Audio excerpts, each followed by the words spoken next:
능인선원 일요법회.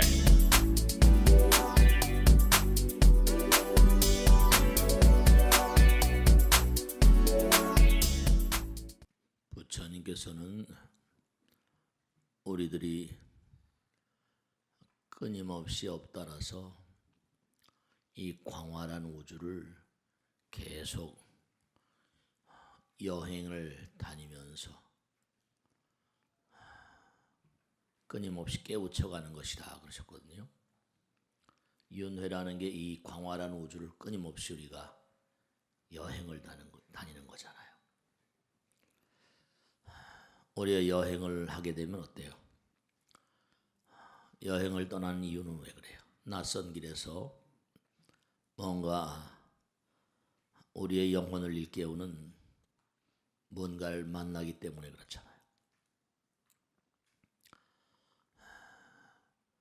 근데 그런 얘기를 많이 하잖아요. 우리가 여행을 다니면 사람들이 여행을 다 좋아하시지만 여행을 하는 동안에 뭐래요? 그동안에는 얼마나 즐거울까요? 근데 꼭 그러잖아요. 여행이 끝날 무렵이 되면 뭐라고 그래요? 집에 돌아오면 내 집보다 더 뭐라? 편안한 곳이 어디 있냐 이러잖아요. 네, 그래요. 아무리 여행을 다닌다 하더라도 집 내 집뿐이니 그렇게 얘기를 하기도 합니다. 근데 그렇게 우리가 끊임없이 여행을 다니면서 우리가 꼭 깨달아야만 되는 건 뭐냐면 우리의 인생 삶이라고 하는 것은 아픔과 고통과 사이좋게 지내야만 되는 그러한 내용입니다. 부처님께서 제일 처음에 설하신 법문이 뭐예요? 고진멸도잖아요. 고진멸도는 뭐냐면 고통과 친하게 지내라 이거죠. 내가 다 저질러 놓은 거니까 내가 아무리 고통스럽고 그 모멸감을 이기지 못한다 하더라도 견뎌내는데 보내는 시간이 인생의 대부분이다. 우리의 삶의 대부분은 뭐예요? 즐거운 날도 잠시 있지만 대부분의 날들을 뭐죠? 고통을 이겨내는데 보내잖아요. 우리가 그런 얘기를 많이 하잖아요. 부처님께서도 항상 너희들은 어둠에서 밝음으로 가는 존재들이다. 밝음에서 어둠으로 가지 말라. 우리가 부처님 오신 날 이제 앞두고 있는데요. 연등들을 다 다시고 하시잖아요. 어떤 인간상으로 지금 살고 계세요? 어떻게 살고 계시나? 내 마음에 얼마나 찬연한 광명의 등불이 밝혀지고 있는가? 나는 누구인가? 우리가 흔히 그런 얘기를 많이 하거든요. 마음이 보배라고. 마음이 보배라는 건 빛나잖아요. 아름다운 그런 그 모습을 가지고 있잖아요. 그러니까 항상 우리가 아픔과 고통과 사이좋게 지내려고 한다면 마음이 정말 보배라야 되거든요. 마음이 아름다워야 돼요. 모르헤스라는 유명한 그런 그 작가가 있는데요. 이 사람은 그런 얘기를 했어요. 나는 일생을 살면서 유명한 사람이죠. 아름다운 글을 많이 썼는데요. 불교적인 어떤 성찰, 불교 공부를 많이 한 것 같아요. 그 글을 보면. 근데 그런 얘기를 했거든요. 난 햄릿과 라스콜리니코프 아시죠? 죄와벌이 나오는 전당포 할머니를 살해해서 끊임없이 뭔가 참여하고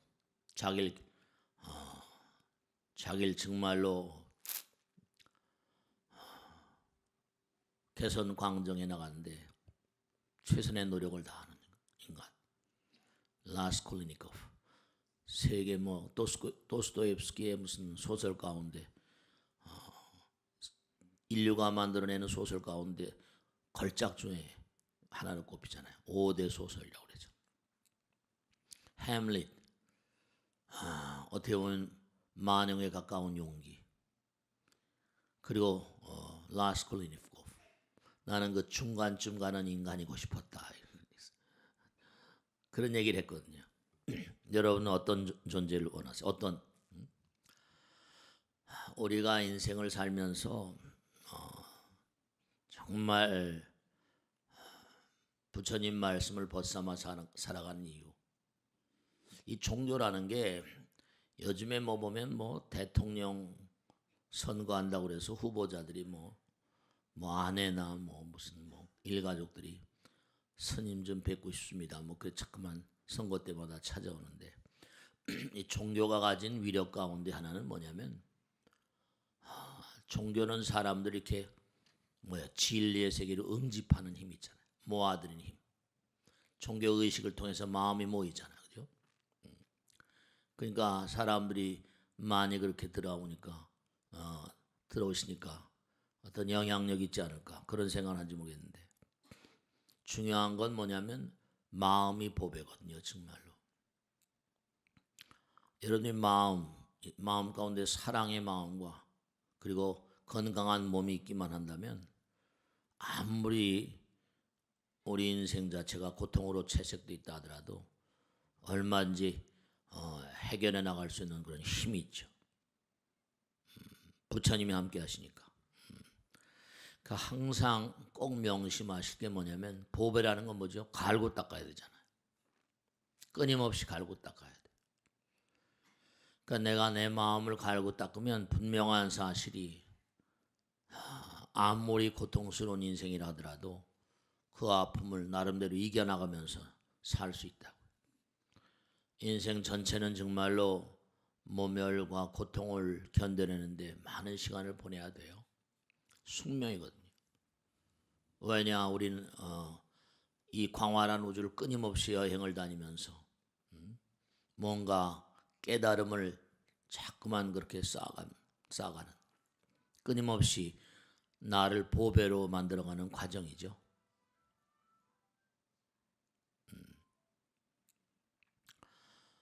중요한 거는 왜 이렇게 세상이 불공평하냐면요. 그 이탈리아가 나온 세계적인 경제학자가 하나 있었죠. 누구예요? 파레토라는 사람. 윌프레도 파레토. 이 파레토의 법칙을 잘 아시죠? 파레토의 법칙은 뭐냐면 20%의 사람들이 80%를 가지고 있다. 그런 얘기를 했어요. 근데 이 세상은 참 말이죠. 안타깝기도 하고 그럴 수밖에 없는 게 경쟁을 하지 않으면 안 되는 세계죠. 경쟁을 하지 않으면. 그리고 또 그들에게 동기부여를 하지 않으면 뛰질 않아요. 태어날 때부터도 뭔가 아니 우열의 차이가 있고, 태어날 때부터 머리가 좋은 사람, 머리가 그렇지 못한 사람 있잖아요. 그러니까 이 파레토가 계속 조사를 해보니까 전 세계 각국이 대부분의 사람들이 20%가 80%를 갖는 그런 현상이 지배적이더라는 거죠. 또 경쟁을 하는 사회에 동기부여를 하지 않으면 어떻게 돼요? 그럼 뛰질 않으니까 나머지 사람들 살기 어렵다는 거죠. 그러니까 문제 이제 공정한 경쟁인가, 이제 이게 문제죠. 공정한 경쟁인가. 세상은 정말 불공평해요. 근데 중요한 것은 뭐냐면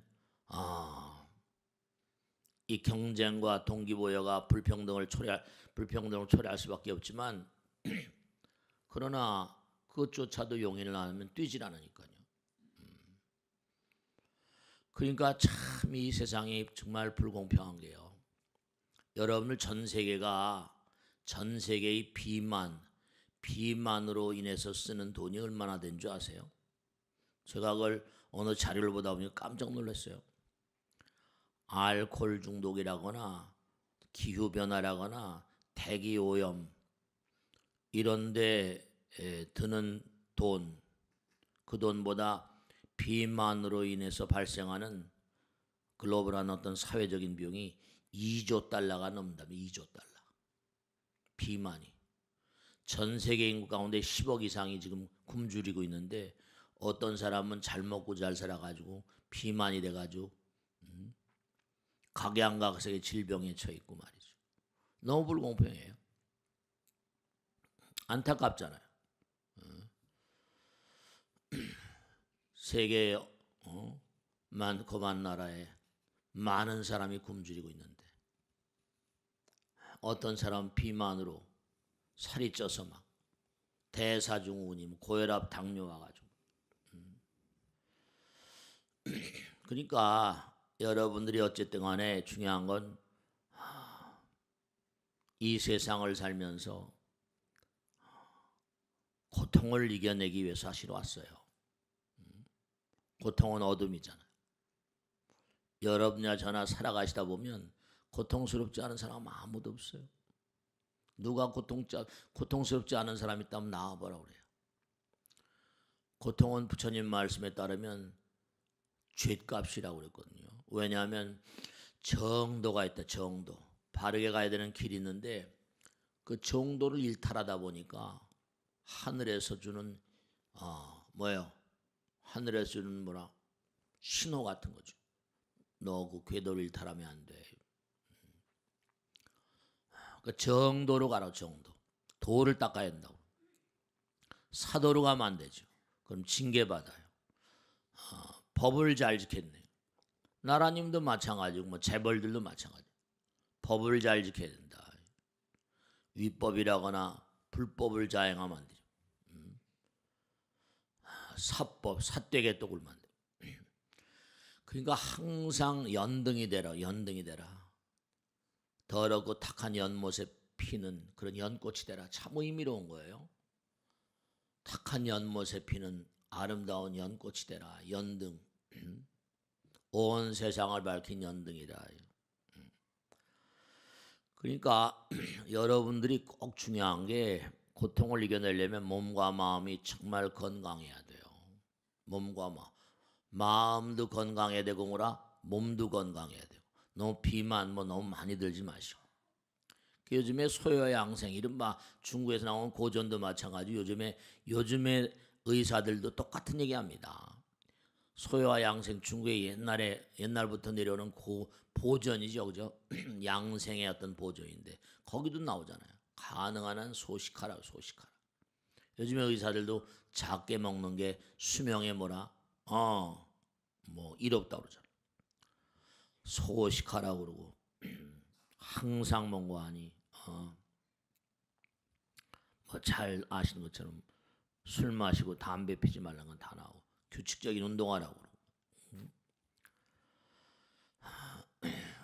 일본의 유명한 그런 장수학자가 있는데요. 이 사람은 75세 이후에 15권이나 책을 쓴데 이 장수에 관계된 쓴데 히노하라 시레아키라고 유명한 사람인데 이 사람이 쓴 책에도 보면 주된 내용이 그래요. 첫째로 살찌지 말라. 두 번째로 매일매일 장수하는 사람들을 다 조사한 거예요. 그랬더니 대체로 비만한 사람 오래 못 산다는 거죠. 둘째로 뭔가 하니 매일매일 계획을 짜서 생활하라. 그리고 일을 끊지 말라. 은퇴를 쉽게 하지 말라는 거죠. 그리고 끊임없이 뭔가 하니 아는 것을 나누어라. 많은 사람에게 내가. 그 다음에 이른바 말하면 주변 사람들에게 봉사하라. 일상생활 속에서 끊임없이 움직여라 이런. 그 다음에 재미있는 삶을 살. 인생은 각종 사고로 항상 휩싸여 있으니까 항상 조심해서 생활하라 등등 해가지고. 그리고 재미난 얘기가 지난번에 말씀드렸듯이 남을 위해서 항상 살면 힘이 배가 된다. 이상하게 나를 위해서 이기심 따라 살면 힘이 위축돼요. 근데 이상하게 남을 위해서 자꾸만 이렇게 살면 뭔가 힘이 자꾸만 쌓인다니까요. 부처님 말씀대로 우리가 고통을 이겨내면 사람이 달라지죠. 역경우에 강해지잖아요. 요즘에 세계적인 어떤 그런 뇌과학자들이 계속 조사하고 있는데 엊그제도 저 뭡니까 저커버그 페이스북에서 말이죠. 뭐가 나왔어요? 이제 텔레파시를 이용해서 뭐라? 이제 진짜로 텔레파시가 상품화되는 거예요. 장막을 쳐놓고 저쪽 사람이 뭐라 하니까 그대로 생각하니까 생각 따라서 이쪽에서 그대로 뭐라 생각 따라서 움직이는. 그게 어떡하냐? 어떻게 해서 그런 원리가 있지? 뭔가 끼니까 그 사람이 뇌파로 체크되는 거예요. 뇌파도 전파나 똑같은 거니까. 텔레파시로. 이제 텔레파시로 이제 컴퓨터도 켜요. 텔레파시로 생각만으로도 뭐라 스마트폰도 켜고요. 시대가 점점 정말 부처님 가르침으로 가까이 오고 있는데요. 그 뇌과학자들이 뭘 지금 연구를 하고 있는 거 아니? 스님네들이 뭔가 깨달음의 어떤 그런 그 절정에서 어떤 뭔가 어떤 투명한 의식, 어떤 3차원적인 의식이 녹아져 버리고 경계조차 사라져 버리는 그런 경계, 그런 경계를 이제 뭔가 아니 어떻게 이제 설명할 것인가 그래가지고 달라이라마 팀들하고 이제 힘을 합쳐가지고 조사를 하는데 정말로 이게 뭐 해보신 분들 뭐 아실까 모르겠는데 정말로 몸과 마음을 다해서 고통을 이겨내는 수행을 끊임없이 하면요. 제가 꼭 당부드렸는데 여러분들 정말 저 지난 주일에도 제가 지난 얼마 전에 그 참선하는 거 꼭 와서 배우시라고 했죠, 그죠? 그 척추 있죠. 여러분 진짜 척추가 정말 중요한 거 아세요? 정말 척추가 중요합니다. 이 척추 운동이 굉장히 중요하고 이 차크라 훈련을 꼭 하셔야 돼요. 왜냐하면 이 척추가 이른바 말하면 아픈 척추가 이제 쭉 두뇌가 있고 그 다음에 뭐가 있어요? 두뇌가 있고 중뇌가 있고 연수가 있고 그 다음에 뭐예요? 척추가 있는데 이 저 경추라고 하죠? 경추? 목 있는데 이 경추에서 이제 이른바 말하면 눈이라거나 이 안면 모든 신경을 좌우하고요. 경추, 그 다음에 흉추 가슴이죠. 여기서 이제 간이라 이제 심장이라거나 이런 장부를 총괄합니다. 경추에서 요추가 있죠. 요추는 방광이나 신장이나 생식기 같은 거. 그 다음에 이제 미추가 있잖아요. 33개가 있잖아요.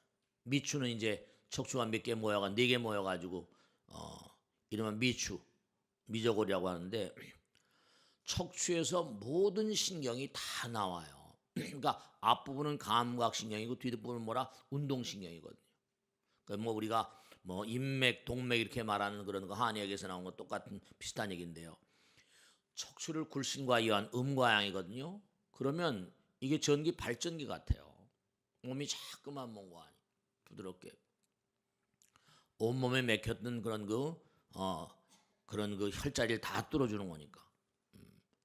정말 척추는 몸의 등대 같고요, 대들보 같고요. 그러니까 가볍게 차크라 훈련하는 것만으로도 굉장히 좋은 효과를 가져온다니까요. 그 자꾸만 이 훈련을 하고 수련을 하고 하게 되다 보니까 조사한 결과 뭐가 나오는 거 아니? 수행자들이 어떤 그런 그 절정의 순간에 딱 들어가게 되면 두뇌에서 베타 엔돌핀이라고 하는 황홀경, 우리 인간을 황홀한 어떤 즐거움으로 몰아넣는 그런 그 호르몬이 확 집중적으로 분비되더라는 거예요. 그게 왜 그렇게 갑자기 쏟아져 나온지 알 수가 없는데, 그러니까 뭐냐면 그게 그 오랜 수행을 통해 가지고 자기를 극복하는. 그러니까 여러분들이 고통을 이겨내고 예를 들어서 그렇잖아요. 어려움을 이겨내면 꼭 마음 가운데 뭔가 아니 평온의 세계가 오는 게 수행과 똑같아요. 우리 인생 자체가 수행이라니까. 고통스럽다고 말하지 마세요. 고통을 이겨내면 몸과 마음 가운데 평온감이 오고요. 몸과 마음 가운데 황홀경이 오기도 하고 말이죠.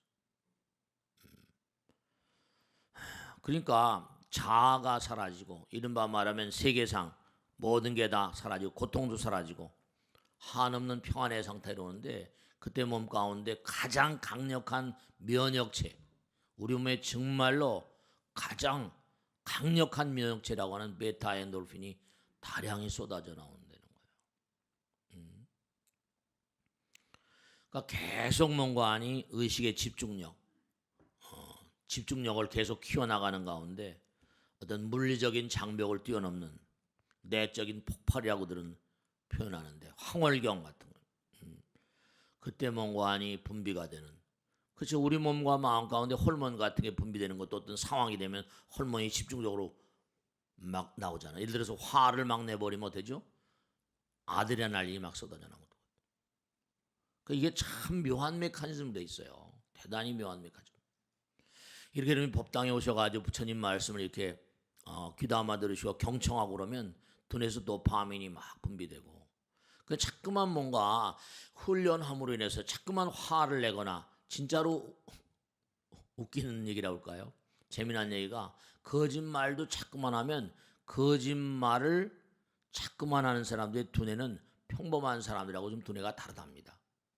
회백질이 많아지고 거짓말을 상습적으로 그러니까 편도체라고 그래가지고 우리가 뭘 잘못하면 편도체라고 그래가지고 편도체에 뭔가 이렇게 뭔가 어떤 그런 한계 내적인 어떤 지지대가 있는데 거짓말을 자꾸만 하면 편도체에 이른바 말하는 활성도가 좀 떨어지고 말이죠.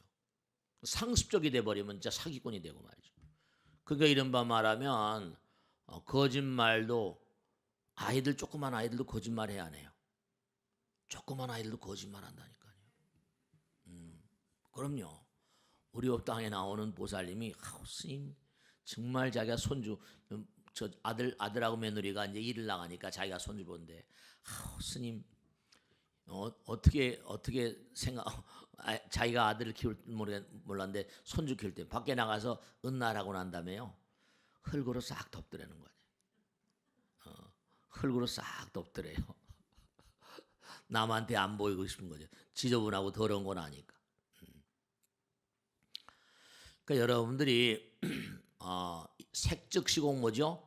공즉색이기 때문에 여러분 마음 따라서 호르몬이 3,000가지 이상이래요. 호르몬이 몸에서 분비되는 호르몬 종류가 3,000종이래요. 그러니까 생각 따라서 색즉시공 뭐라 공즉색이니까 언제 어떤 경우라 하더라도 여러분이 자꾸만 뭔가 끊임없이 긍정적인 마음으로 자꾸만 나가면 긍정적인 물질들이 몸 안에 그러니까 이른바 뭐 마약이라거나 향 정신성 의약 그러잖아요. 그러니까 아까 말씀드린 대로 자꾸만 말씀드린 대로 그러니까 여러분들이 우리가 뭐 기도하거나 참선하고 그러잖아요. 그 왜냐하면 기도하거나 참선하고 하면서 집중력이 강해지잖아요. 몸 안에 기도하고 나면 혹은 또 100일도 1000일도 하고 나면 할 도리를 다 한 것 같은 그런 흡사 이런 거예요. 그죠? 여러분들이 아침에 뭐 아들 딸들이 다 이제 과거에 공부를 많이 해보셨을 테니까 뭔가 도서관에 간단 말이죠. 도시락을 몇 개 싸가지고 간다고요. 그럼 아침에 가서 열심히 이제 공부하고 점심 때 도시락을 먹고 그 다음에 또 공부하다 또 저녁에 도시락 먹고 그다 12시 다 돼가지고 이제 뭔가 아니 도시락 이제 다 빈 도시락을 싸가지고 책가방 들고 이제 도서관에 나온다고요. 그럼 어떻게 돼요? 바람이 슬렁 불 때 얼굴을 딱 칠 때 말이죠. 그때 기분이 대단히 좋거든요. 그러니까 우리가 기분이 좋거나 나쁘거나 할 때마다 그 몸 안에 분비되는 호르몬의 어떤 그런 질이 달라요. 그러니까 내가 남에게 뭔가 내 할 도리 다 한 거죠. 집중해서. 그러니까 하나의 마음을 자꾸만 가지게 되면 어떻게 되는 거 아니? 네. 부처님 세계로 나가는 길이 자꾸만 열리면서 몸 안에 그러한 세계로 인도하는 네 그렇잖아요. 우리가 뭔가 기분이 좋다고 그러잖아요. 쾌감 호르몬이라고. 쾌감 호르몬. 그러니까 항상 여러분이 간단하게라도 내가 뭐 기도하고 참선하고 차크라고 간단하게라도 하더라도요 몸 안에 훨씬 순간순간마다 순간이 영원이라고 했잖아요. 이 뇌는 지난번에 말씀드렸죠. 뇌는 전부 다 뭐라 화살을 가지고 있다는 얘기 했지 않았어요. 뇌는 뭐라 항상 뭐라 화살을 장전하고 있다고 그랬잖아요. 그 절대로 뇌를 함부로 막 쓰지 말라고 그랬잖아요. 그래서 안 그랬어요. 전부가 다 뇌는 전기로 움직이는 전압차, 전위차로 움직인다니까. 그러니까 너무 눈, 귀, 코, 몸을 자극적으로 이렇게 눈을 막 눈, 귀, 코, 몸을 쓰지 마세요. 고요하게 하나로 막 분산시키지 말고 하나로 자꾸만 집중해서 살아버릇하면 무병장수한다니까요. 그러니까 뇌는 이게 말이죠, 빛의 덩어리예요. 그러니까 부처님도 저 배광이 뭐예요? 빛이 동그란 게 있잖아요, 그죠? 뇌는 빛이에요, 전기입니다. 이거 완전히 빛이에요. 아우라. 부처님도 아우라 있잖아요. 전기로 움직여요. 기계예요. 전기 발생기라니까. 전위차, 볼테지가 달라요. 신경세포 내부와 외부가 말이죠. 그러니까 항상 너무 쓸데없는 거, 안이비설신이 너무 외부에 너무 몸과 마음을 다해서 이렇게 치우치지 마시라고. 가능한 한 좀 쉴 땐 좀 쉬게 하고요. 그래야 돼요. 이 두뇌에서는 항상 전화 펄스, 이른바 아까 말씀드린 뇌파가 나옵니다. 뇌파가. 그러니까 KBS, MBC 뭐 이런데 방송에서 전파를 발생하는데 이 두뇌에서 계속 뇌파가 나온다니. 실제로 지금 엊그제 페이스북에서 뭔가 하니 뭐예요? 뇌파를 텔레파시를 이용한 뭐라 통신 방법을 실제로 실현해 보였잖아요. 우리는 앞으로 텔레파시로 스마트폰을 전부 다 작동시키겠다 이렇게 발표했다니까요. 2020년도 얼마 가면 상용화될 거다. 이제 정말로 뭐 이상한 시대가 오고 있어요. 텔레파시가 있느냐 없느냐 이거 가지고 뭐 사람들이 뭐 다 뭐 이러고 저러고 했는데 텔레파시가 무슨 뭐 있느냐 없느냐가 아니라 실제로 뭐라 상용화된 제품이 나오니까요. 생각을 뇌파를 딱 측정해 가지고 상대방에게 장막을 가리키는 게 가려는 게 무슨 상관이에요? 생각으로 다가 버리는데, 전기로 다가 버리는데.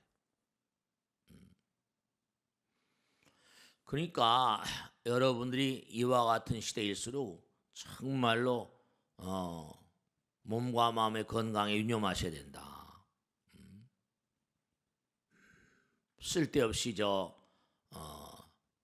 계속 감각의 노예가 돼서 이렇게 살면은 두뇌가 뭔가 아니 수명이 있는 것. 두뇌 세포랑 제가 지난번에 말씀했잖아요. 우리 보살님들은 태어날 때 전부가 다 난자를 딱 정해준 숫자만 가지고 나와요.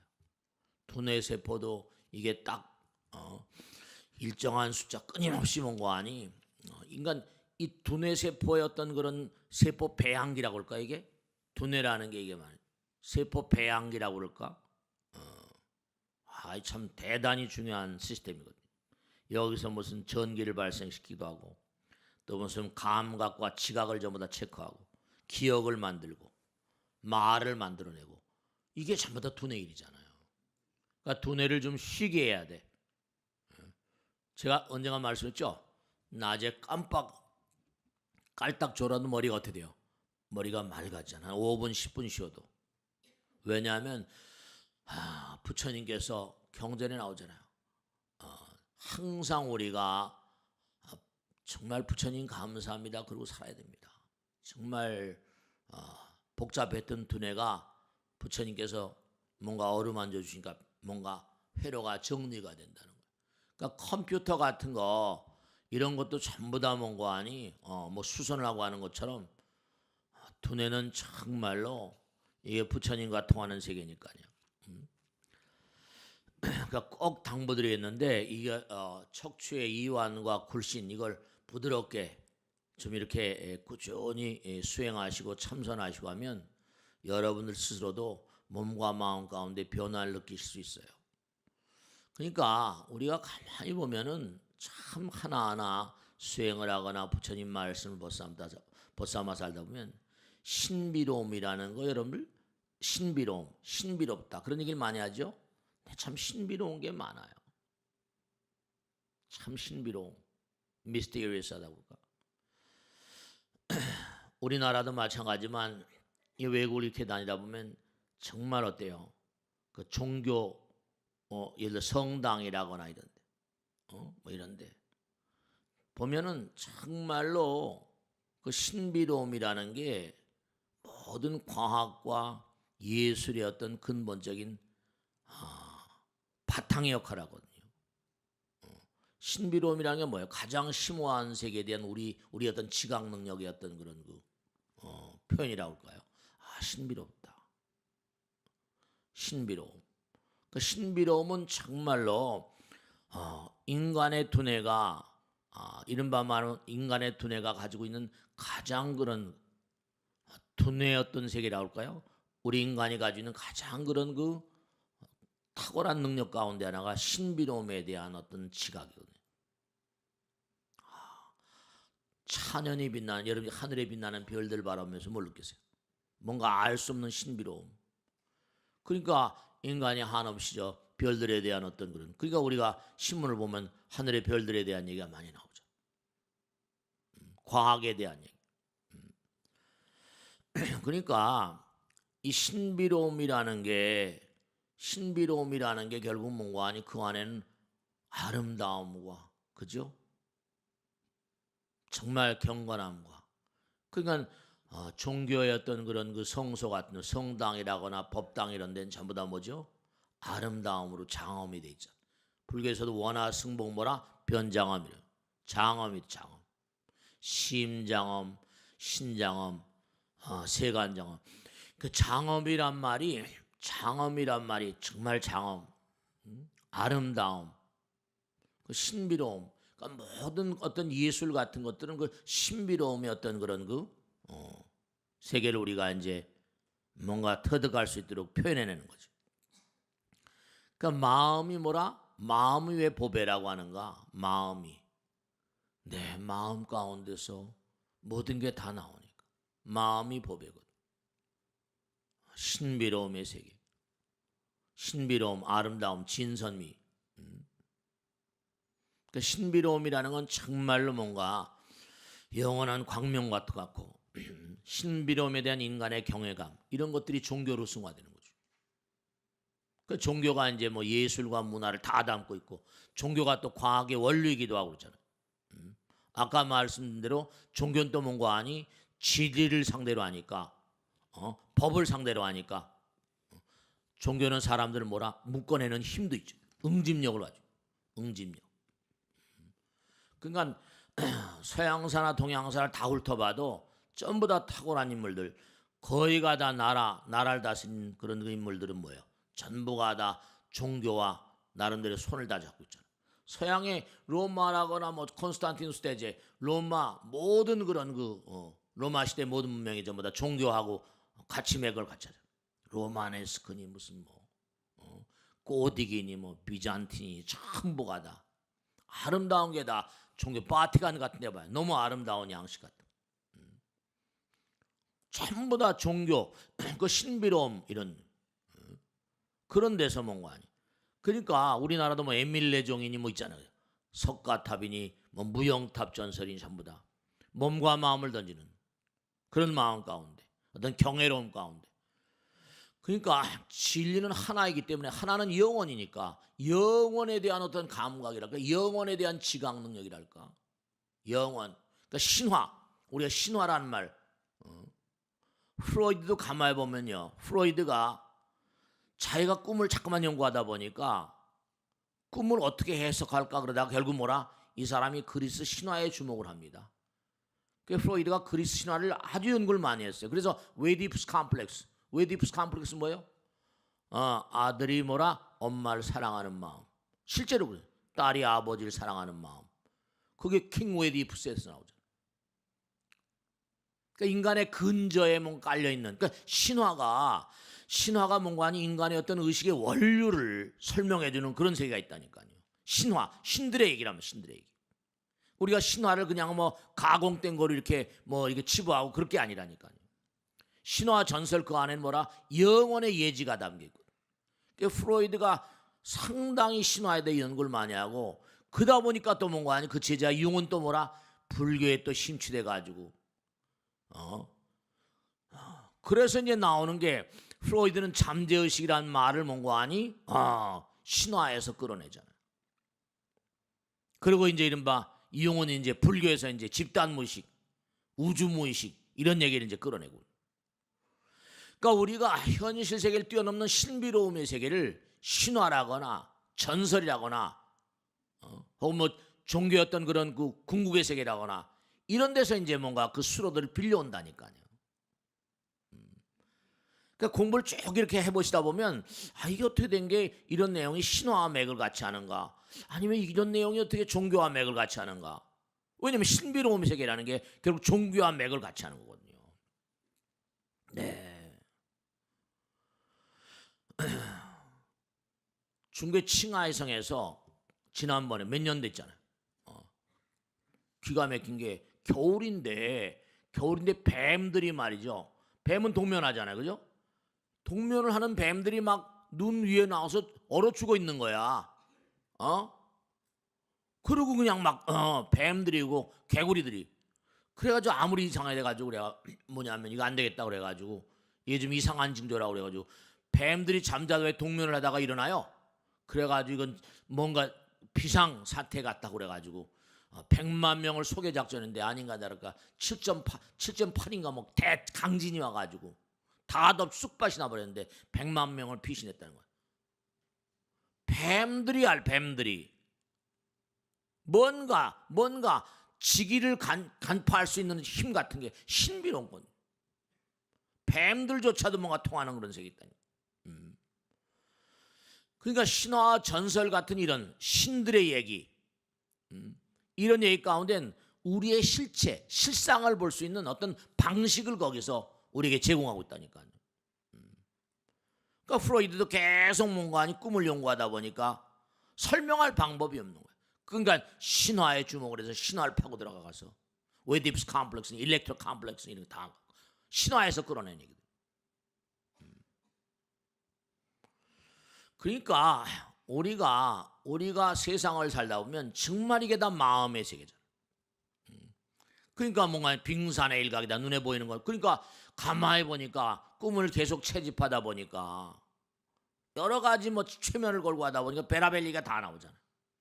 그래서 뭔가 아니 의식의 그 눈에 보이는 세계 그 밑에 잠재 의식이 있다고 그러고, 융은 더 나가서 그러면 빙산이라고 하면 빙산이 누구 바다로 갈 거 아니에요. 바다란 얘기를 하게 되고, 집단 무의식이면 collective subconsciousness, 집단 무의식이라는 얘기를 하게 되고, 우주 무의식이라는 얘기를 하게 되고.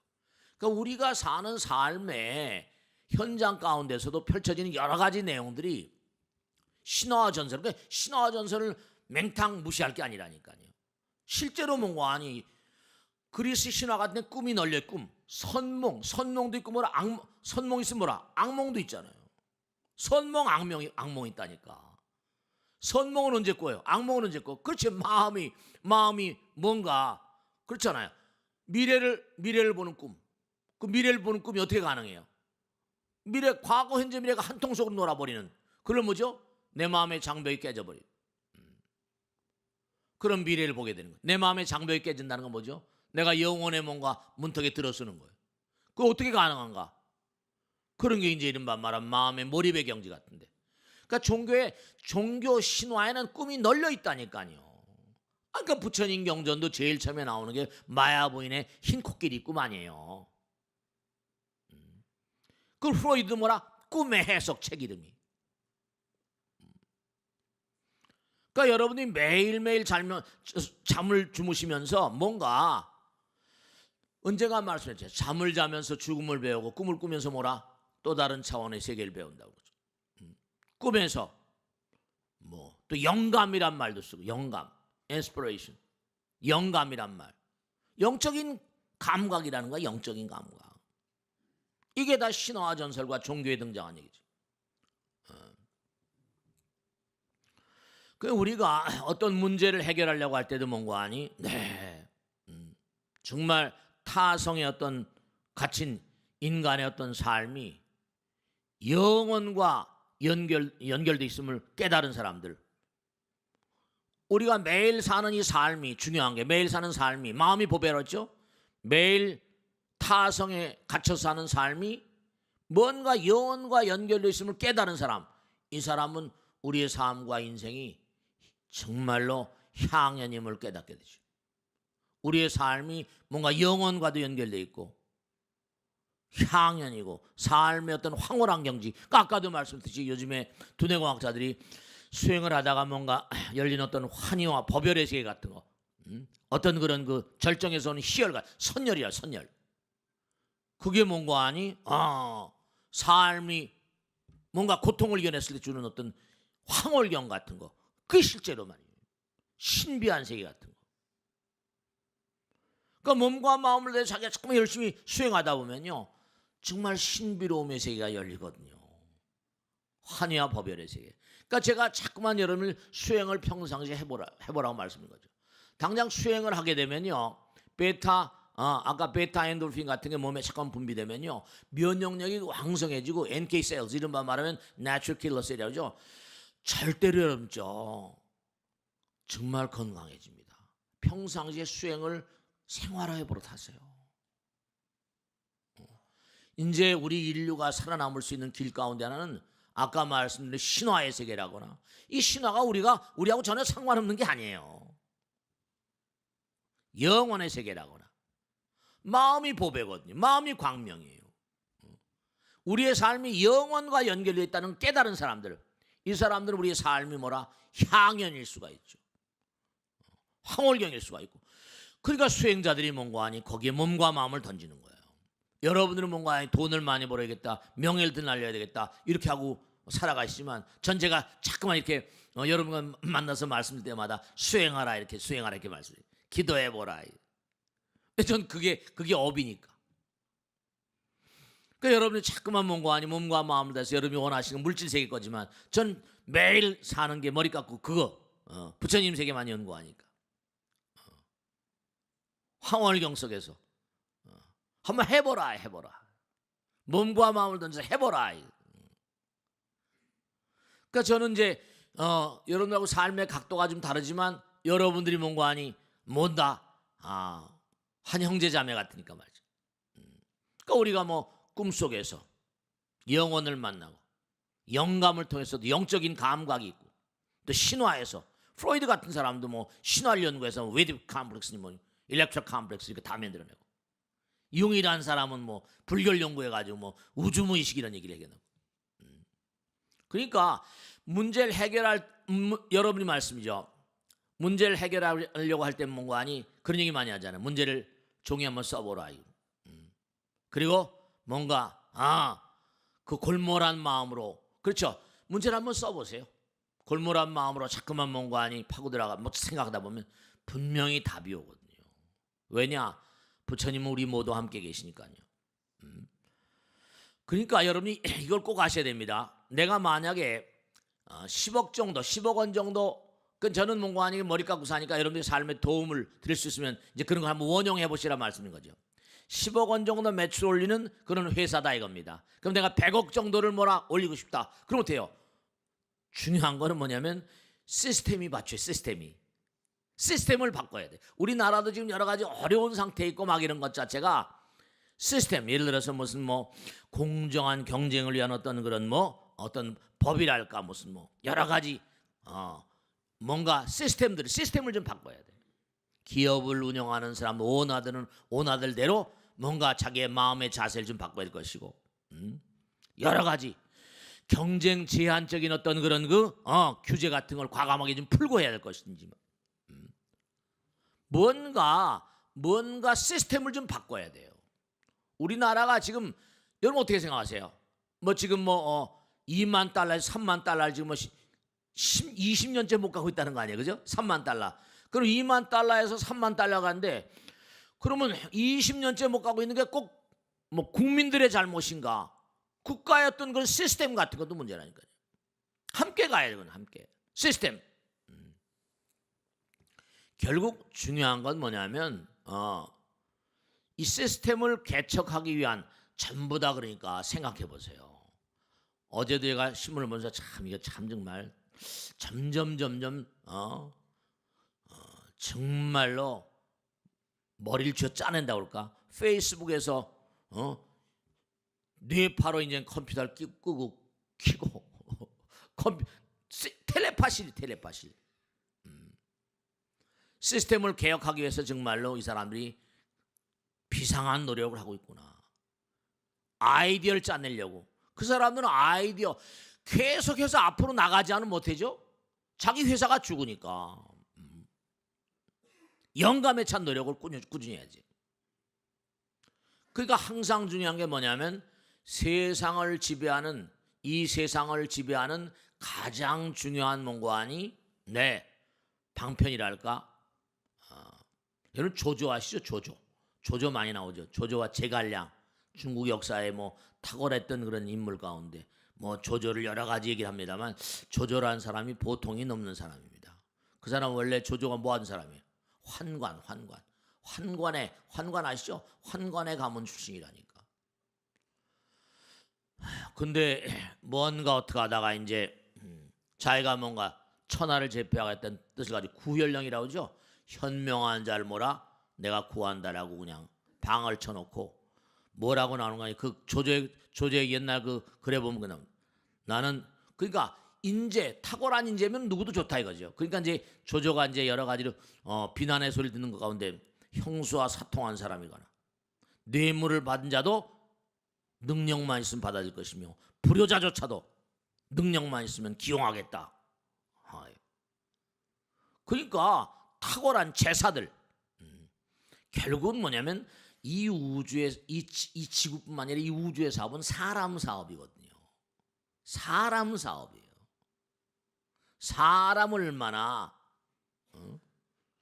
훌륭한 사람을 발탁해서 뭔가 인재 발굴해서 능력 유지로 잘 배치하는 거예요. 능력 유지의 삶. 그러니까 거기 또 제갈량이라는 존재는 또 더 뭐 제갈 공명이라고 그러죠. 정말 사람 관리에 뛰어난 인물이었죠. 자기에게 그렇게 뭔가 부정적인 안목을 가진 동화라고 동화. 적의 어떤 그런 그 장군이었는데 데려다가 그냥 다 그냥 막 끝까지 신의가 있었던 거죠.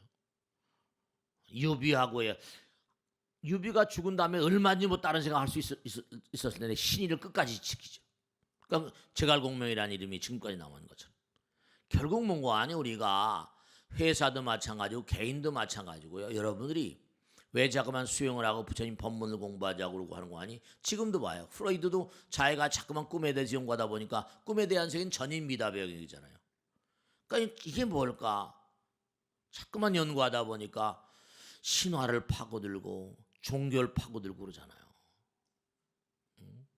그러니까 여러분들이 뭔가 한 단계 업그레이드 되거나 발전해 나가려거나 이렇게다 보면 자기 자신도 마찬가지로 바로 뭐냐? 여러분의 마음의 시스템을 개량해야 돼요. 그리고 정말로 주변에 뭔가 한 인재라거나 뭔가 훌륭한 사람을 뭔가 만날 수 있어야 되고 말이죠. 그래서 항상 우리가 가만히 보면요. 여러분들은 머리를 기르고 계시지만 머리를 우린 깎잖아요. 근데 이 머리 가지고 머리를 보면은 참 서양이나 동양이나 참 묘한 게 많거든요. 우리 옛날에 신체 발부는 수집은 뭐라 그러냐? 불감회상이 효지시하라. 머리를 뭐 손상하면 안 된다 그러잖아요. 그거 가지고 뭐 싸움도 많이 하고 그러잖아요. 서양에서도 샘슨 딜라이라 삼손 아시 삼손? 삼손이 머리를 깎이는 바람에 힘이 없어졌다 그러잖아요. 효경에서도 머리를 깎이면 기가 꺾인다 그러고. 근데 중요한 건 뭐냐면 우리가 세속 사람들은 머리가 이제 긴 것이 이제 의미로 없고, 근데 부처님께서는 머리가 길다는 게 무명초라고 그랬잖아요. 무명을 자꾸만 기른다. 또 다른 세계가 또 다른 세계가. 머리를 깎음으로 인해서 뭔가 아니 또 다른 세계가. 그러니까 우리가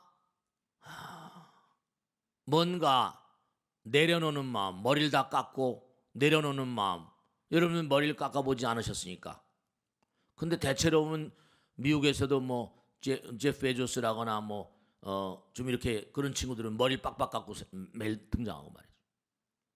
뭔가 거기에 또 나름대로 거기에 가치를 부과하는지 모르겠지만 중요한 거는 우리가 부처님 문중에 드나들면서 항상 세속에 탁월한 어떤 그런 발견 발명들이 전부 다 뭐죠? 그들이 발명하면서 꼭 어디다 갖다 붙여요? 영혼에다 갖다 붙이려고 애를 많이 써요. 신화에다 갖다 붙이고 종교에다 갖다 붙이고 전부가 다. 그러니까 우리가 삶을 도모하면서 항상 정말 선천적인 재능, 그 다음에 또 후천적인 어떤 노력. 부처님께서 뭐라죠? 수지신시모라 광명당. 이 몸이 이게 심신이에요. 수지신시 광명당 수지심시모라 신통장 그랬거든요. 이것도 아주 중요한 얘기예요. 도량청정모라 무하의 삼보철령 강차지. 항상 몸과 마음이 같이 가잖아. 수지신시 이 몸이 뭔가 하니 광명의 깃발이 되라. 빛이 되라. 광명의 깃발이 되는 건 뭐죠? 많은 사람들에게 뭔가 빛을 선물할 수 있는 사람들. 많은 사람들에게 등불이 되는 사람들. 광명, 그러니까 봉사하고 헌신하고 나눔의 마음을 가진 사람들. 수지신시 광명당, 깃발당자거든요. 광명의 깃발을 든 자는 수지심시모라 신통장. 그 마음 가운데 아까 신화할 때 진짜예요. 보이지 않는 세계와 통하는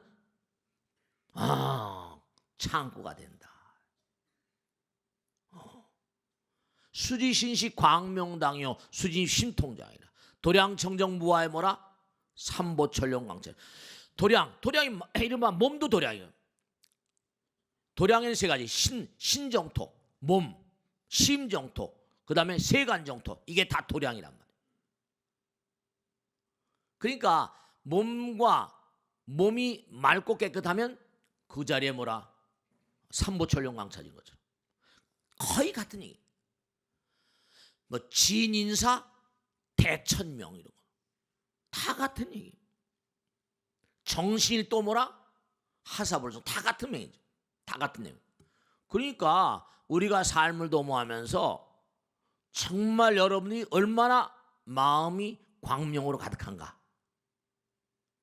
그거에 따라서 불보살님의 위실력이 그 마음이 보배인 거예요. 내 마음을 맑고 빛나게 하면 보배가. 그러니까 이제 초파일 부처님 오신 날 연등 달고 막 연등행렬하고 그렇게 하는 거예요. 그러니까 마음의 시스템. 그러니까 토크빌이 유명한 얘기, 정치학자 유명한 토크빌이 뭐라고 했어요? 그 나라 정부의 질은 그 나라 국민의 수준을 넘을 수가 없다. 유명한 얘기죠. 그러니까 참 안타까운 게 뭐 촛불이니 뭐 태극기니 해가지고 데모를 많이 하고 했는데 어쨌든 국민들이 많이 깨어가지고 이제 선거가 얼마 안 남았지만은 그러니까 우리 질이 좀 높아. 우리 국민들의 질이 좀 높아요.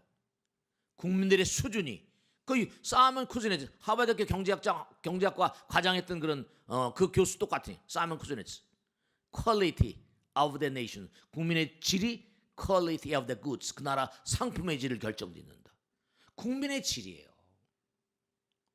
우리나라가 지금 계속 20년 이상 지금 2만 달러에 3만 달러 못 넘고 있는 것도 그것도 달래서 그런 게 아니라 국민의 질이 정부의 질이거든요. 국민의 질이. 그러니까 아버지 어머니의 질이 아들 딸들의 질과 연결되는 거고. 이게 꼭 마지막으로 당부드리는데 수지신시 광명당. 광명이 뭐예요? 빛이잖아요. 빛은 파동이잖아. 그죠? 빛은 파동이잖아. 전자파. 그러니까 제가 왜 자꾸만 기도를 강조하고 수행을 강조하는 거 아니? 중요한 게 만상은 전부 다 파동으로 돼 있다는 게 아인슈타인 말 아니잖아요. 아인슈타인 말. 모든 건 파동으로 돼 있다. 이퀄 MC 자승이다. 그러니까 파동은 뭐죠? 제가 이렇게 말씀드린 것도 전자, 이른바 음파라고 그러잖아요. 음파, 연파, 뇌파. 그러니까 뭔가 아니 기도를 자꾸만 하면 부처님, 기도는 뭐라 부처님과 하나 되는 작업이라고 그랬으니까. 우리의 생명은 항상 드린 말씀, 우리 생명 뭐라 부처님이잖아요. 하늘에 빛난 태양과 공기와 물이 없으면 살 수 있어 없어요? 살 수가 없잖아요.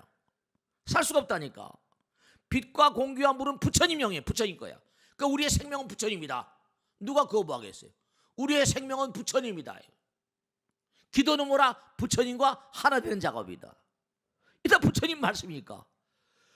그러니까 우리의 생명은 부처님이고 기도는 부처님과 하나 되는 작업이니까 기도는 뭐라? 우리의 생명이고 기도는 우리의 의무이고 수행은 우리의 삶 그 자체라니까. 근데 이걸 잊어버리고 사니까. 그러니까 자꾸만 기도하게 되면 나의 파동이 뭐 지금 저커버그는 뭔가 아닌 뇌팔 가지고 지금 텔레파시로 통신하는 시대를 만들어 지금 아니 실제로 엊그제 나와서 발표 시연했잖아요. 장막을 가놓고 이쪽에서 생각하니까 저쪽 다 연결되는 텔레파시 통신 뇌팔 받아가지고 2020년경에 보면 실제로 그런 제품이 나온다는 거예요. 스마트폰도. 그러니까 자꾸만 기도하는 마음으로 나의 파동을 정화해야 돼. 수지신시 뭐라? 광명당. 수지심시 뭐라? 신통장. 그 신통이란 말이 다 영혼에서 통하는 거 아니에요, 다.